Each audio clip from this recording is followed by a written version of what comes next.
علی بھائی، آج کا پہلا سوال ہے، ہم نے بچپن سے مختلف علماء کرام سے بنی اسرائیل کے یہودی عالم بلعام بن باعورہ سے متعلق سن رکھا ہے کہ اللہ سبحانہ و تعالیٰ نے اسے اتنے علم کے باوجود گمراہ کر دیا، حتیٰ کہ قرآن پاک میں اس کے لیے کتے کی مثال بیان فرمائی۔ وَلِعَاذُ بِاللَّهِ تعالی۔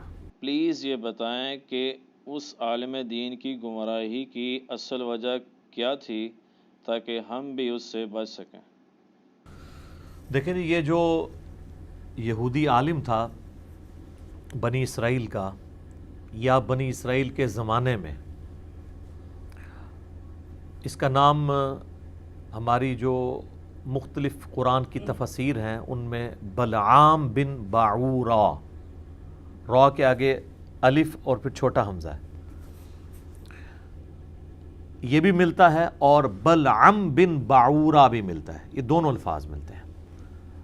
اس کا ذکر قرآن حکیم کے اندر سورۃ الاعراف کی آیت نمبر 175 اور 176 میں آیا ہے۔ ان آیات کو اگر آپ پڑھیں تو آپ کو آئیڈیا ہوگا کہ اس کا اصل جرم یہ تھا کہ یہ دنیا کا کتا بن گیا تھا، دنیا کی محبت۔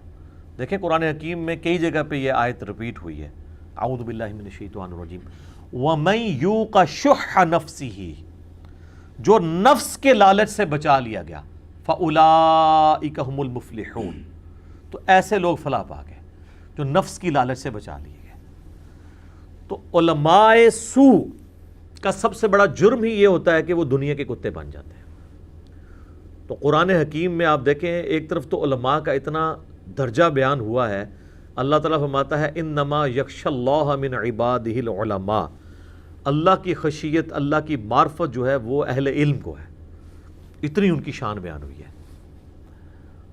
اور دوسری جانب اگر وہ علماء حق علماء سوء بن جائیں تو اللہ تعالیٰ کو ان پر غضب کتنا ہے کہ کتے کی مثال ان کی بیان کر دی گئی ہے۔ ایک ورس ترین مثال ہمارے معاشرے کے اندر یہ سمجھی جاتی ہے۔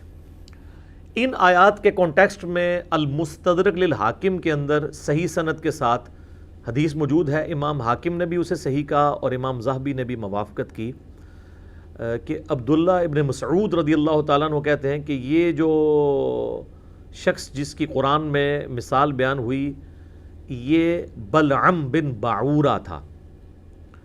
تو المستدرک الحاکم میں اس کا نام انہی آیات کے کانٹیکسٹ میں موجود ہے، باقی کوئی تفصیل نہیں آئی۔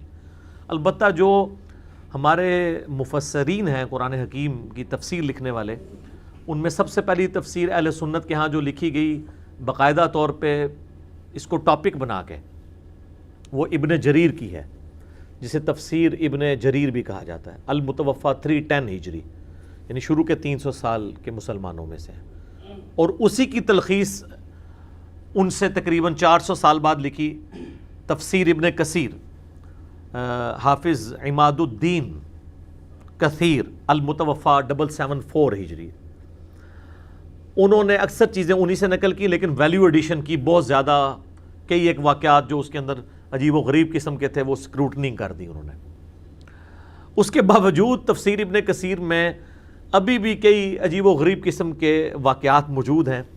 میں نے ایک ویڈیو میں کہہ دیا تھا کہ تفسیر ابن کثیر میں جو کچھ لکھا ہے وہ ٹھیک نہیں ہے، اس میں آپ احادیث لیں، اس میں کوئی شک نہیں ہے کہ تفسیر بالروایہ یعنی احادیث کی روشنی میں اور قرآن کی آیات کی روشنی میں سب سے بیسٹ تفسیر اس امت میں جس عالم نے لکھی ہے نا وہ حافظ ابن کثیر کی ہے، لیکن انہوں نے کئی ایک اسرائیلی روایات اس میں نقل کی، اور بعض اوقات وہ اتنی بےہودہ قسم کی روایات ہیں خصوصاً سیکس کے پوائنٹ آف ویو سے کہ وہ مطلب آپ کسی کو پڑھ کے نہیں سنا سکتے۔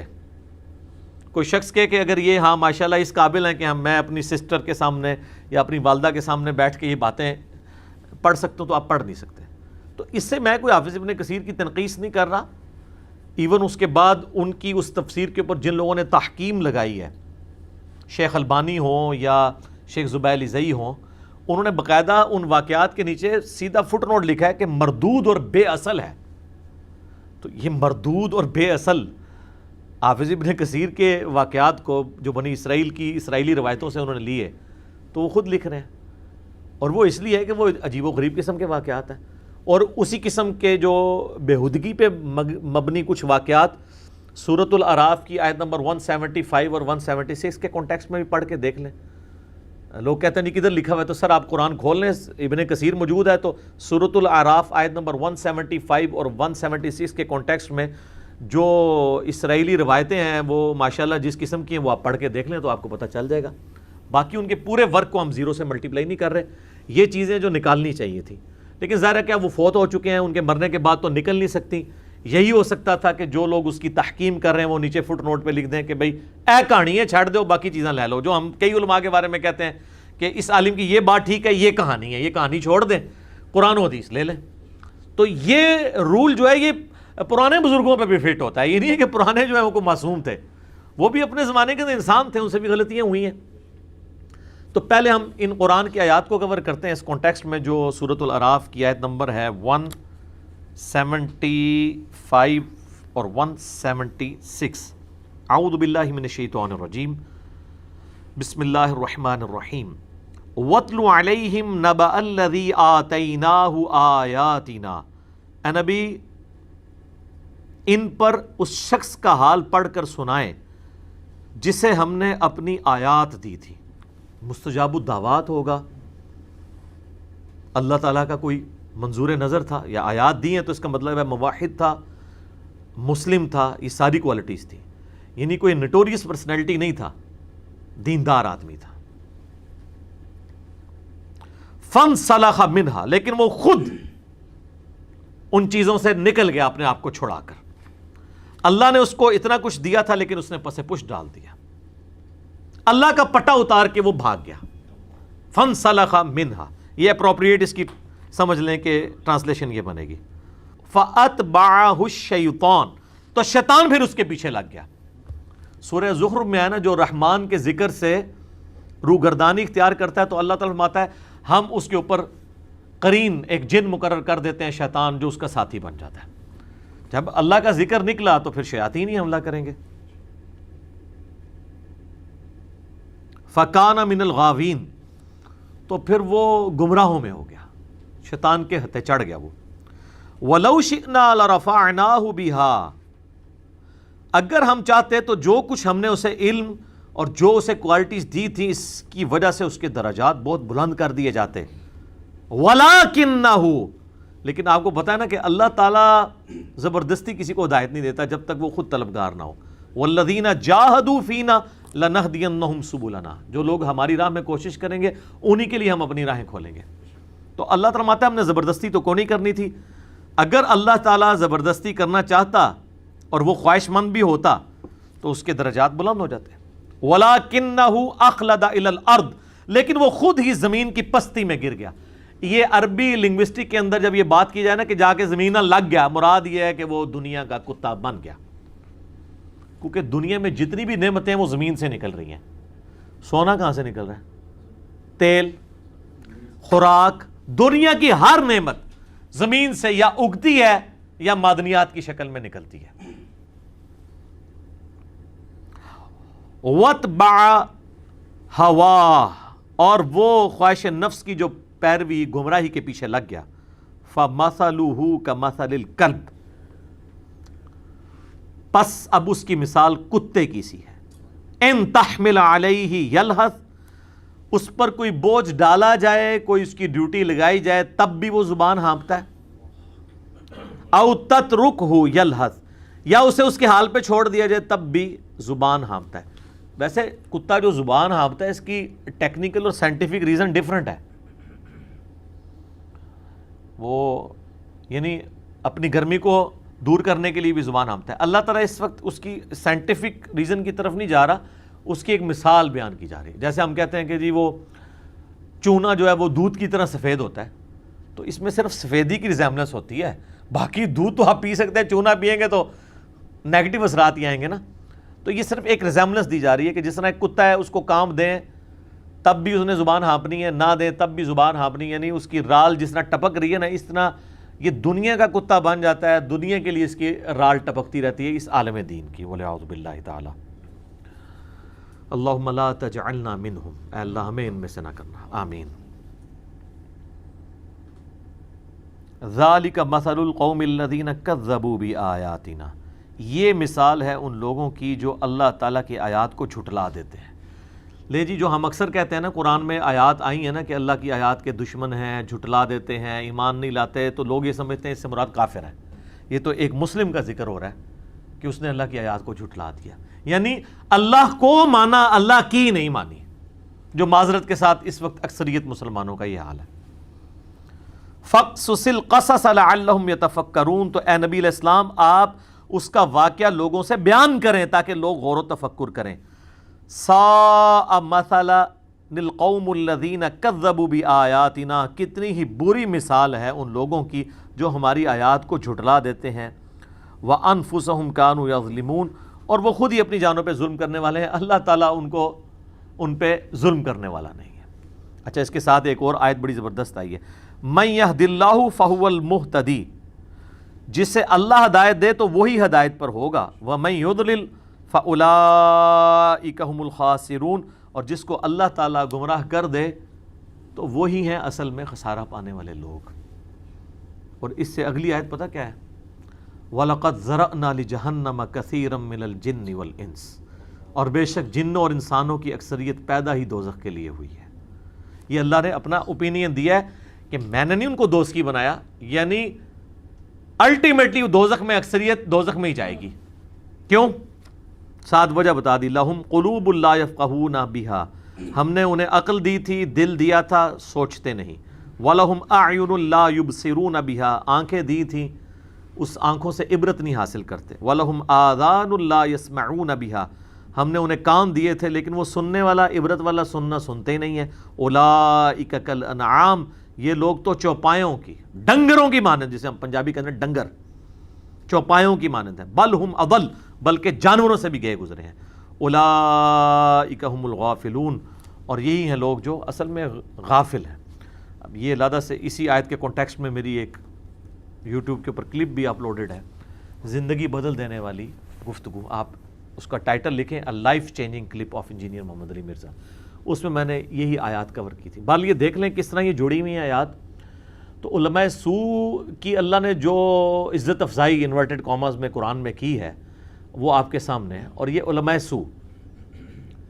بہرحال اب اس کے انڈر کئی ایک اسرائیلی روایات ابن کثیر لے کے آئے ہیں، قرآن و سنت تو خاموش ہے، وہ تفصیل میں نہیں جاتا، لیکن قرآن و سنت کا مقصد چونکہ اصول بتانا ہے، اصول بتا دیا ہے کہ اللہ کی آیات ملی ہوئی تھی، یعنی معالم دین تھا، علم بھی تھا، سب کچھ تھا، اس نے علم کو یوز نہیں کیا، اس کی بجائے وہ دنیا کا کتا بن گیا۔ یعنی جو عالم دنیا کا کتا بن جائے وہ فارغ۔ اس کا قطعاً یہ مقصد نہیں ہے کہ کسی عالم کی یا علم دین کی توہین کی جائے، کیونکہ علم دین تو انبیاء کا خاصہ ہے۔ نبی علیہ السلام کو ایک ہی دعا سکھائی گئی ہے بڑے لیول کے اوپر، قُل رب زدنی علما، اے نبی آپ بھی دعا کیا کریں اللہ آپ کے علم میں اضافہ کر دے۔ علم کی توہین کرنے والا کافر ہے، چاہے وہ شعروں میں کر دے۔ کئی لوگ کہہ دیتے ہیں نا جی علم بس کریو یار، اور جی شیطان بھی بہت بڑا عالم سی، وہ بھی گمراہ ہو گیا۔ اس عالم کے اوپر بھی لعنت ہے جو اس علم کو پازیٹیولی یوز کرنے کے بجائے نیگیٹیولی یوز کرے۔ اس میں آیا نا کہ ہم نے دیا تھا، وہ خود ہی پٹا چھڑا کے اللہ کا نکل گیا، تو گمراہی ہونا تھا۔ جس طرح علماء یہود تھے نبی علیہ السلام سے پہلے، تو سورہ بقرہ میں آتا ہے کہ یہ دعائیں کیا کرتے تھے آخری وہ پیغمبر جلدی جلدی آئے، ہم اس کے ساتھ مل کے جو ہے وہ کافروں پر فتح حاصل کریں۔ جب وہ آ گئے تو پہلے کافر ہی وہ بن گئے، علم کے باوجود گمراہ ہو گئے، اس لیے کہ انہوں نے علم کو یوز نہیں کیا۔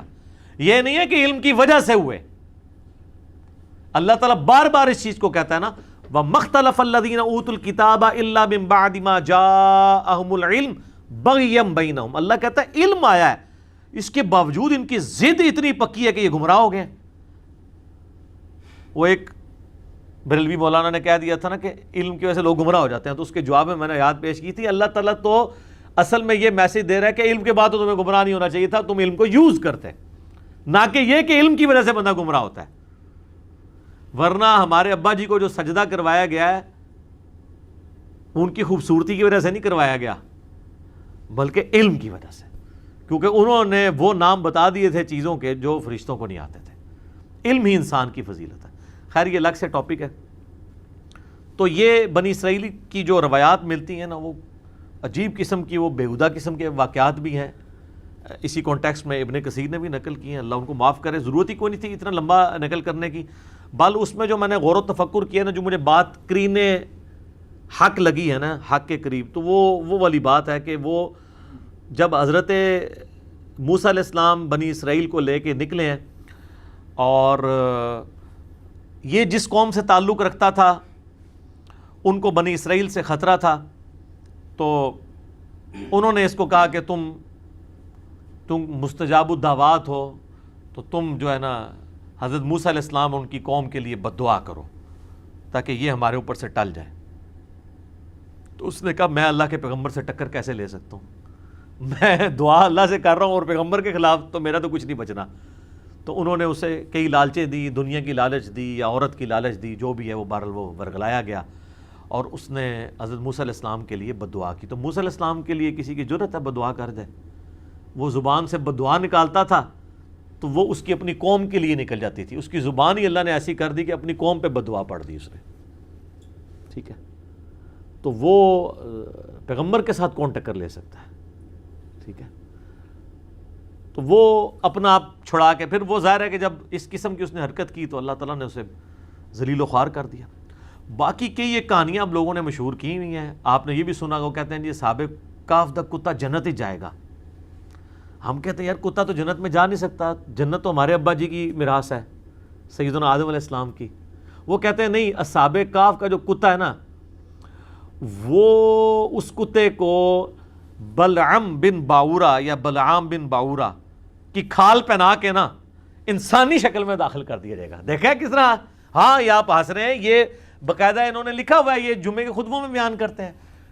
وہ کہتے ہیں صحابہ کہف کا کتا جنت میں جائے گا، حضرت صالح علیہ السلام کی اونٹنی جنت میں جائے گی، عزیر علیہ السلام کا گدھا جنت میں جائے گا، سلمان علیہ السلام کی ہدہد جنت میں جائے گی، یونس علیہ السلام کی مچھلی جنت میں جائے گی. جتنے جانور تھے نا انہوں نے قرآن دی اس تو پتہ لگے نا، انہوں نے کہا بھائی سارے متفرق نے، سارے متبرک نے، انہوں نے جنت ہی بھیجو.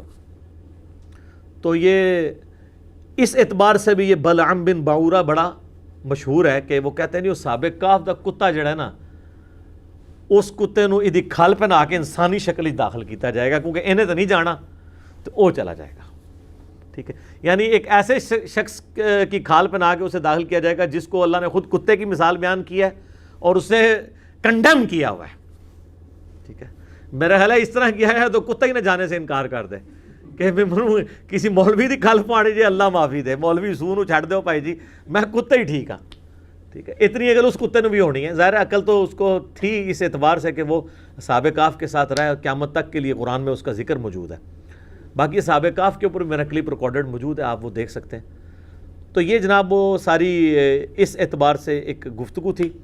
باقی علماء سو کا جو سب سے بڑا جرم قرآن میں بیان ہوا ہے نا، میں نے اس کے اوپر مسئلہ 51 بھی ریکارڈ کروایا، اور اس میں نے چیلنج کیا تھا کہ قرآن میں حرام خوری پہ جتنی آیات ہیں نا، کوئی ایک آیت بھی ایسی نہیں ہے ایبسولوٹلی جو ادر دین علماء کے ہو. 100% علماء سو کی بات ہو رہی ہے. سورۃ البقرہ، سورہ آل عمران کے اندر جن علماء یہود و نصارہ کا ذکر ہے کہ یہ چند ٹکوں کے عوض اللہ کی آیات کو بیچ دیتے ہیں، تو وہ کون عام لوگ ہیں؟ فتوے کون لکھتا تھا؟ علماء. اور اس کا کلائمیکس جو ہے وہ سورہ توبہ ہے. سورہ توبہ کے اندر چونکہ اللہ تعالیٰ نے منافقین کو ایڈریس کیا ہے، تو کسی درجے میں یہ بھی منافقین کی کیٹیگری میں فال کرتے ہیں علماء سو بھی، کیونکہ یہ مسلمانوں میں گھسے ہوئے ہوتے یہ دین کے دشمن ہیں. تو سورہ التوبہ کی آیت نمبر 34 میں آیا ہے، اعوذ باللہ من الشیطان الرجیم، یا ایھا الذین آمنوا ان کثیرا من الاحبار والرہبان لیأکلون اموال الناس بالباطل. اے اہل ایمان، اکثریت علماء اور صوفیوں کی، احبار کہتے ہیں ایسے عالم جو علم کی گہرائی میں ہوں، اور رہبان جو راہب تھے. اور اعلیٰ حضرت نے اس کا ترجمہ ہوتا ہے کیا کیا ہے؟ انہوں نے کہا ہے کہ علماء اور جوگی، یعنی صوفی لکھتے تو ان پہ پکڑ ہو جانی تھی نا، صوفیاء کو آپ نے کہہ دیا، چلو جوگی کہہ لو. تو علماء، یعنی آج کی ڈیٹ میں بات کریں گے تو علماء اور صوفیاء کی اکثریت ایسی ہے جو لوگوں کا مال ہڑپ کرتی ہے حرام طریقے سے، وَيَصُدُّونَ عَن سَبِيلِ اللَّهِ، اور وہ روکتے ہیں لوگوں کو اللہ کے راستے سے. یعنی انہوں نے اللہ کی طرف بلانا تھا، یہی روکنے والے بن جاتے ہیں. ڈائریکٹلی بھی روکتے ہیں، جب آپ کو کہتے ہیں قرآن حدیث ڈائریکٹلی پڑھنا گمراہ ہو جاؤ گے، اور انڈائریکٹلی اس طرح روکتے ہیں کہ جب لوگ ان کا کردار دیکھتے ہیں نا تو لوگ دین سے ہی متنفر ہو جاتے ہیں. لوگ کہتے ہیں اگر دین پڑھ کے ہم نے یہی کچھ بننا ہے تو پائی اسی بے پڑھے چنگے ہیں. آگے ابھی یہ چل رہا ہے، یہ آیت چل رہی ہے والذین یکنزون الذهب والفضہ. وہ لوگ، اب یہ انہی علماء کا ذکر ہے جو کہ کنز بنا کے، خزانہ بنا کے رکھتے ہیں سونا اور چاندی کا. اس زمانے میں درہم اور دینار ہوا کرتے تھے، جوڑتے تھے. آج بھی ان کے بینک بیلنسز اور آپ پلاٹس دیکھ لیں. ولا ينفقونها فی سبیل اللہ، اور اس میں سے اللہ کی راہ میں خرچ نہیں کرتے. اللہ کی راہ میں کیوں خرچ کریں؟ اللہ کی راہ میں خرچ کرنے کے لیے تو آپ سے لیتے ہیں، یہ اپنا تو جوڑ کے رکھتے ہیں. فبشرہم بعذاب علیم، اے نبی ایسے لوگوں کو خوشخبری سنا دیں دردناک عذاب کی. یہ اللہ تعالیٰ کا ذرا انداز دیکھا ہے کیسا انداز ہے، خوشخبری سنائیں. یہ یعنی کسی کو کہتے ہیں نا وہ ٹونٹ کے انداز میں، یعنی جس کی وجہ سے اگلے کو اور تکلیف ہو، خوشخبری دیں ان کو عذاب کی. یہ نہ سمجھیے گا یہ پرانے علماء کا ذکر ہو رہا ہے، نہ. بخاری اور مسلم دونوں میں حدیث ہے تم بھی اگلے لوگوں کے پیچھے چل پڑو گے قدم با قدم، بالشت بر بالشت، حتیٰ کہ ان میں سے اگلے لوگوں میں سے کوئی گوہ کے سوراخ میں داخل ہوا تو میری امت بھی وہی کام کرے گی. تو صحابہ نے پوچھا یہ اگلے لوگوں سے مراد کیا یہود و نصارہ ہیں؟ آپ نے فرمایا اگر وہ مراد نہیں ہے تو اور کون سے لوگ مراد ہیں؟ یہ وہی لوگ مراد ہیں. یوم یحما علیہا فی نار جہنم، جبکہ قیامت کے دن ان کا یہ مال یعنی سونا اور چاندی گرم کیا جائے گا، تپایا جائے گا دوزخ کی آگ پہ. فتقوی بہا جباہہم، پھر وہ گرم یعنی جب سونا پگھل جائے گا نا تو میٹل کی فارم میں نا ان کے ماتھے اس کی وجہ سے داغے جائیں گے. وجنوبہم، اور ان کے پہلو، وظہورہم، اور ان کی پیٹھیں. ھذا ما کنزتم لانفسکم، اور اللہ تعالیٰ فرمائے گا یہ ہے جو دنیا میں تم مال جوڑا کرتے تھے اپنے لیے. فذوقوا ما کنتم تکنزون، تو اب چکھو مزہ جو دنیا میں تم نے کنز بنا کے جو مال و دولت جوڑا ہوا تھا اس کا مزہ چکھو. یہ دیکھ لو. اور یہ دیکھ لے اسپیسیفکلی علماء سو کے بارے میں تو بلعام بن باورہ بھی یہی تھا.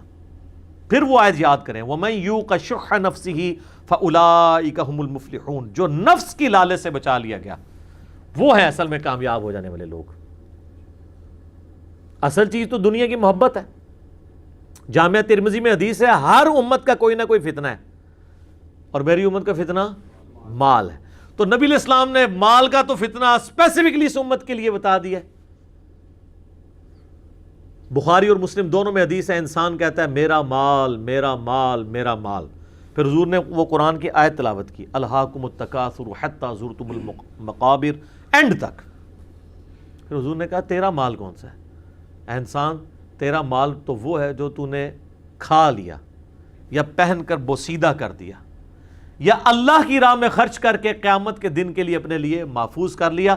باقی جو مال ہے وہ تو تیرے ورثہ کا مال ہے. بخاری اور مسلم دونوں میں حدیث ہے نبی صلی اللہ علیہ وآلہ وسلم نے فرمایا کہ انسان کے 3 دوست ہیں. قبر میں ایک ہی ساتھ جاتا ہے اس کے اعمال، اور باقی 2 دوست اس کا مال اور اس کے رشتہ دار وہ باہر ہی رہ جاتے ہیں. یہاں بیسک کہتے رہے کہ جناب ہم مر کے بھی نہیں ساتھ چھوڑیں گے، چھوڑ دیتے ہیں. قبر میں تو ساتھ نہیں جا کے کوئی لیٹتا. آج تک وہ ہے کہ کوئی لیٹے ساتھ کسی کے ساتھ جا کے. بخاری اور مسلم دونوں میں حدیث ہے کہ ابن آدم کے پاس اگر سونے کی 2 وادیاں ہوں تب بھی وہ خواہش کرے گا مجھے تیسری بھی مل جائے. اس کا پیٹ صرف قبر کی مٹی بھرے گی.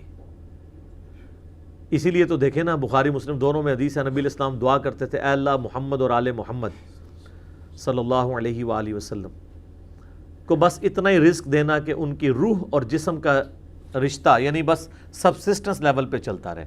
آپ علیہ السلام نے زیادہ مال کو پسند نہیں فرمایا. اس لیے آپ دیکھ لیں غزوہ خیبر کے بعد آپ کو کتنی وسعت مل گئی تھی لیکن کوئی ثابت نہیں کہ آپ نے کبھی زکوٰۃ دی ہو، جوڑتے ہی نہیں تھے. حتیٰ کہ بخاری مسلم دونوں میں حدیث ہے اما عائشہ کہتی ہیں نبی علیہ السلام کی وفات تک ہماری یہ حالت تھی کہ بعض اوقات 1 مہینہ، بعض اوقات 2، بعض اوقات 3 مہینے بھی ہمارے گھر چولہا نہیں جلتا تھا. 2 کالی چیزیں کھجور اور پانی، اس پہ گزارا ہوتا تھا. اور وہ بھی کوئی ٹنو ٹن نہیں، 2 کھجوریں صبح 2 شام کے وقت، 1 میٹھا پانی کا پیالہ صبح 1 شام کے وقت. جو اس زمانے میں ریگستان کے اس ماحول میں میٹھا پانی ایک ایشو تھا. اسی لیے تو پھر امہات نے نبی علیہ السلام سے ڈیمانڈ کر دی تھی کہ اب تو وسعت ہو گئی ہے. تو نبی علیہ السلام 1 مہینہ کے لیے اپنی بیویوں سے ناراض ہو گئے تھے، جو بخاری مسلم میں آتا ہے. ایلا آپ نے کیا تھا. سورۃ الاحزاب میں پھر آیات نازل ہوئی، اللہ نے اپنے نبی کو سپورٹ کر دیا کہ اے نبی اپنی بیویوں سے فرما دو کہ اگر تم دنیا کا مال چاہتی ہو تو میں تمہیں مال دے کے رخصت کر دیتا ہوں، لیکن اگر تم اللہ، اس کا رسول اور آخرت کا گھر چاہتی ہو پھر اسی غربت میں میرے نبی کے ساتھ گزارا کرو. پھر حضور نے آ کے ایک بیوی کو یعنی یہ آپشن دی، تو ظاہر ہے انہوں نے تو اللہ کا رسول ہی اڈاپٹ کرنا تھا. تو یہ بہت کرٹیکل مسئلہ ہے جناب، دنیا کی محبت، اس سے نکلنا بڑا مشکل کام ہے. تو یہ اس کانٹیکسٹ میں بات ہو رہی ہے قرآن حکیم کے اندر، جہاں کہیں بھی آپ کو حرام خوری کی باتیں ملیں گی وہ اسی حوالے سے کہ علماء سو. اور اس سے بھی اگلا ایک سٹیپ ہے جو سنن نبی داؤد میں ہے. نبی علیہ السلام فرمایا میری امت کے 72 فرقے دوزخ میں جائیں گے، ان میں ایسی بدعت داخل ہو جائیں گی جس طرح باولا کتا کسی کو کاٹ جائے اور اس کے ایک ایک رگ و ریشے میں بدعت پہنچ جائے. تو نبی علیہ السلام نے بھی علماء سو کو کتے کی مثال دی ہے، کیونکہ اگر کسی کے اندر بدعت پیدا ہوئی ہے اور حضور کہہ رہے ہیں اسے باولا کتا کاٹ گیا، تو وہ باولا کتا کون سا کاٹ گیا؟ کوئی کھلاڑی کاٹ گیا؟ بتائیں، کوئی پولیٹیشین کاٹ گیا؟ یعنی وہ دین کے اعتبار سے بات ہو رہی ہے نا. بدعت تو علماء دین جاری کرتے ہیں نا. اس لیے میں نے طارق جمیل صاحب سے بھی کہا جب انہوں نے کہا کہ میں نے علماء سو کو جراثیم نہیں کہا، میں نے یہ کہا تھا کہ انڈیا پاکستان سے ہماری عوام جراثیم لے کے آ جاتی فرقہ واریت کے. تو پھر میں نے عرض کیا تھا ویڈیو میں بھی ان کے سامنے بھی کہ جو انڈیا پاکستان سے جراثیم لے کے ہماری عوام جاتی ہے فرقہ وارانہ، انہوں نے کسی گھوڑے کو ہاتھ لگایا ہوتا ہے، کسی کتے کو ہاتھ لگایا ہوتا ہے، کسی کھلاڑی کو ہاتھ لگایا ہوتا ہے، یا کسی مولوی نے ان کے دماغ میں فرقہ واریت بھری ہوتی ہے. تو حاجمی صاحب کہتے ہیں ظاہر مولویوں نے ہی بھری ہوتی ہے. تو میں نے کہا آپ کو یہ کہنا چاہیے تھا یہ چھوٹی بات ہے، میں نے علماء سو کو جراثیم نہیں کہا، بلکہ علماء سو یہ گندے جراثیم پیدا کرنے والی فیکٹری ہے. جراثیم تو چھوٹی چیز ہے، جراثیم تو ان کے فالوور ہیں.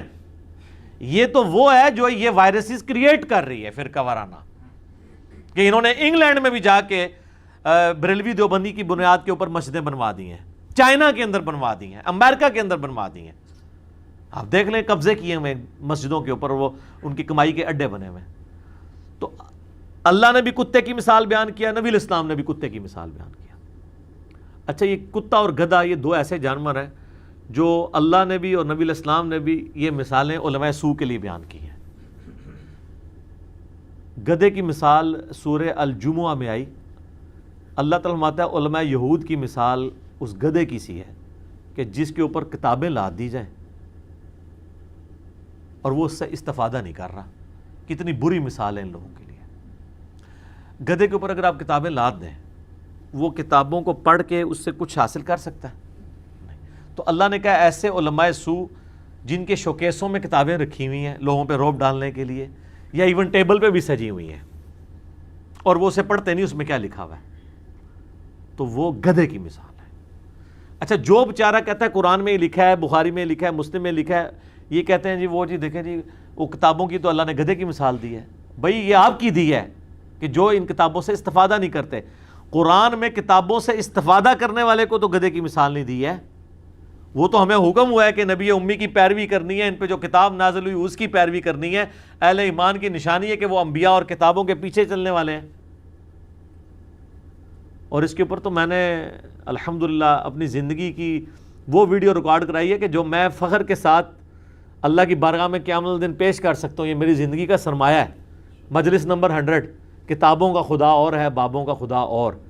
پھر میں نے وہ شروع سے قرآن سے بتایا کہ بھائی جو کتابوں میں دین آیا ہے نا، یہ اللہ تعالیٰ نے آپ سے ڈیمانڈ کرنا ہے، جس کو ہم نے عرض کیا ہے کہ مرنے سے پہلے اے مسلمان کر لے اس پہ غور. کتابوں کا خدا اور ہے، بابوں کا خدا اور.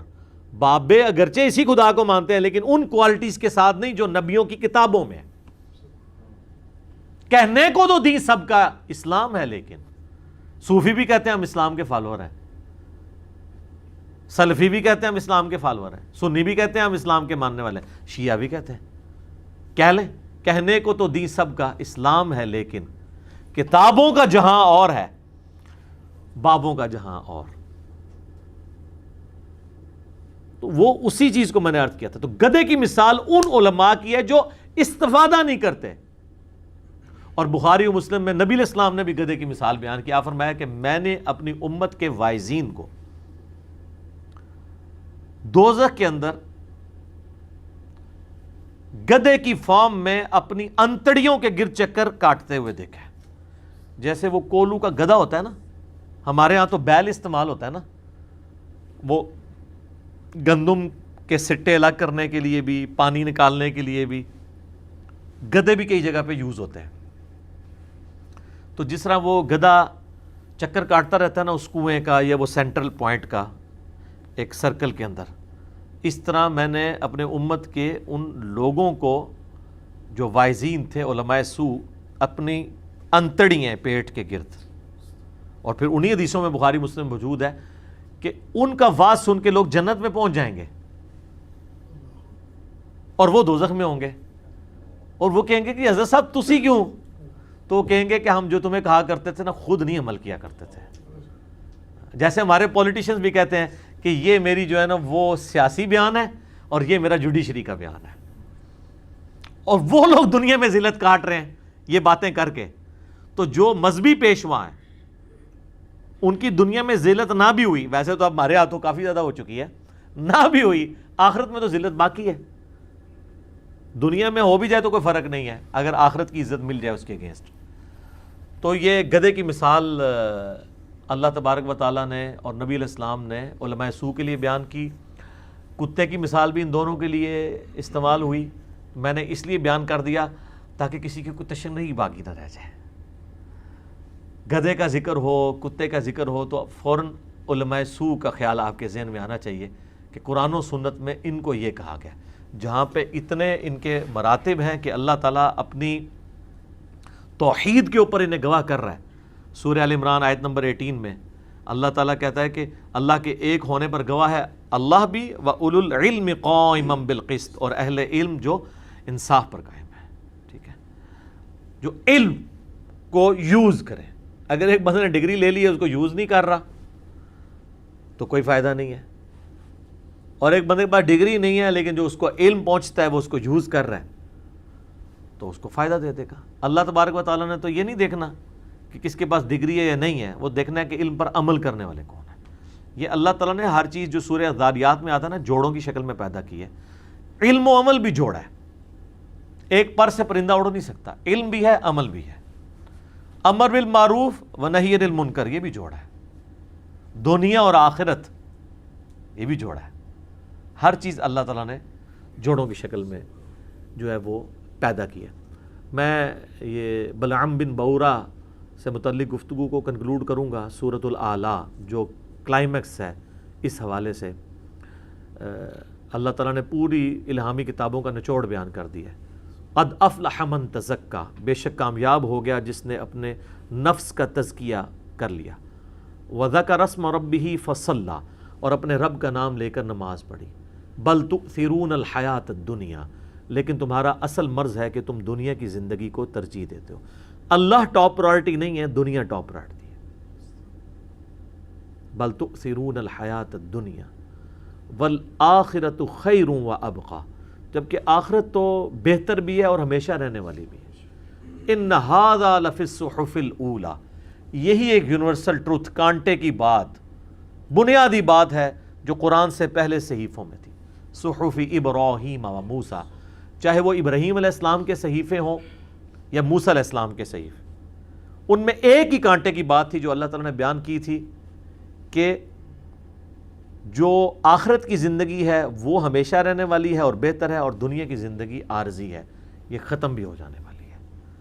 اس پہ خیر گھنٹوں بولا جا سکتا ہے, اس کا تو کوئی اینڈ ہی نہیں ہے.